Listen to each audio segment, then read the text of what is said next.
So Jallian வாலாபாக் படுகொலை 1919 நடந்துச்சு. அதில் டையர் வந்து அந்த சுடுறக்கான உத்தரவு கொடுத்தாரு அப்படின்னு நமக்கு தெரியும். ஏப்ரல் 1919 ஓகேங்களா. ஸோ அதுக்கப்புறம் வந்து பார்த்தீங்கன்னா அந்த உத்தரவு கொடுத்தவரை ஒருத்தர் கொண்டார். அவர் பேர் வந்து உத்தம் சிங் ஓகேங்களா. ஸோ இவர் வந்து பார்த்தீங்க அப்படின்னா வந்து 1940 ஓகே. ஸோ 13 மார்ச் 13 மார்ச் 1940 லண்டனில் டையரை சுட்டுக்கொண்டார். ஸோ பேசிக்காக வந்து இங்கேருந்து கடல் வழியாக லண்டனில் போய் பிரிட்டன்லேயே தங்கி ஆயுதம் வாங்கி ராக்ஸி ஓட்டி 21 வருஷம் கழித்து அவரை ஒரு மீட்டிங்கில் சுட்டு கொண்டுருவார் ஓகேங்களா. ஸோ சந்திரசேகர் ஆசாத் நமக்கு தெரியும், ஹிந்துஸ்தான் ரிப்பப்ளிக் அசோசியேஷன் அதோட ஃபவுண்டர்.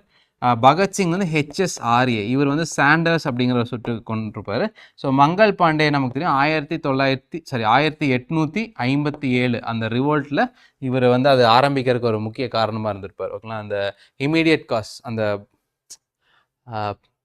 தோட்டாக்களில் பன்றி கொழுப்பும் மாட்டு கொழுப்பும் தளவுனதார் அப்படின்ட்டு.